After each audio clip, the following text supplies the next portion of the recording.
Hello, my name is Catherine Phillips. I want you to take a second and think about your wedding. Picking the colors, the venue, the flowers. It's getting closer now and you have to go pick up your marriage license. But instead of being met with helpfulness and excitement, you're met with, you're what's wrong in the world. Your relationship's disgusting. You're ruining real marriages and real families. To many, it may sound like I'm being dramatic, but that's what a lot of same-sex couples are met with daily still. Simply for wanting to marry someone that is the same sex. With the recent election, many same-sex couples have become uneasy and even scared, especially with the death of Ruth Bader Ginsburg and the nomination of Amy Coney Barrett. Because Obergefell versus Hodges is due to be challenged soon, it's the case that legalized gay marriage. As a member of the LGBTQIA+ community, I saw firsthand how much the fear of losing rights to marriage again became prevalent and on the front lines again. Gay marriage is often challenged because it challenges the norms of a heterosexual relationship. Same-sex couples have had to fight and are still having to fight just for their right to marry.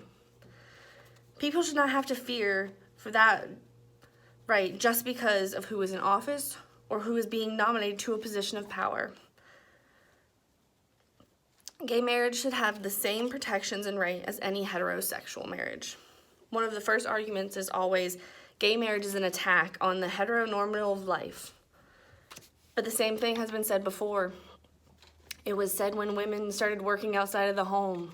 It was said when women were gaining the rights to vote. Family dynamics have been adapting and changing for years. A few of the cons on procon.com are gay marriage threatens to weaken the institution of marriage, but the divorce rate was already between 40 to 50%, meaning half of every heterosexual marriage ends in divorce. There are also many children born out of wedlock, raised by single mothers and fathers, changing the typical nuclear family idea. On that same website, it also states, many think same-sex couples do not deserve marriage because domestic partnerships are close enough, and marriage would just ruin the benefits of same-sex and straight couples. According to the National Conference of State Legislators, only 5 states allow for civil unions: Colorado, Hawaii, Illinois, Vermont, and New Jersey. California, District of Columbia, Maine, Nevada, Oregon, and Washington allow for domestic partnerships. Hawaii allows something called reciprocal beneficiaries.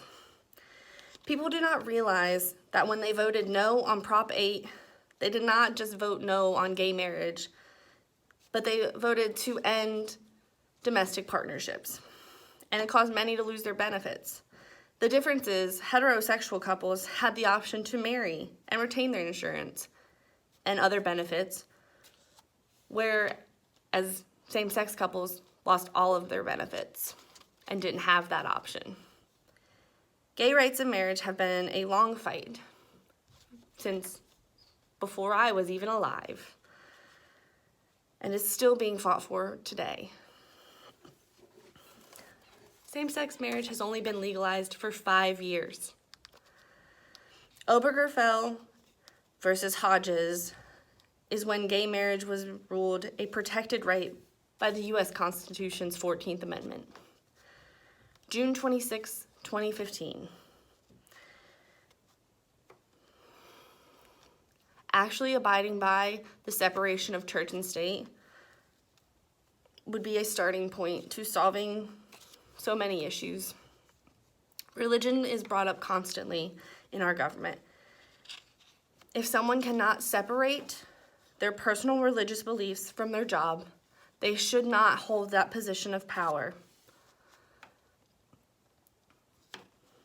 No one is saying that they should not practice their religion, but they have to be able to do it in a way that does not interfere with their job. which is why the nomination of Amy Coney Barrett caused so many same-sex couples to move their wedding dates up and apply for marriage licenses, because the fear she will not be able to do that scared a lot of people. No matter who is in an elected office or who is appointed to the Supreme Court, no one should fear losing their rights. Fear of the LGBTQI plus community is still prevalent today. Many people fear gay and straight and lesbian, bisexual, pansexual, everything covered under the LGBTQI plus community, simply because of misunderstandings. A simple conversation would be a great place to start. Listening to each other, answering each other's concerns and questions could calm a lot of anger.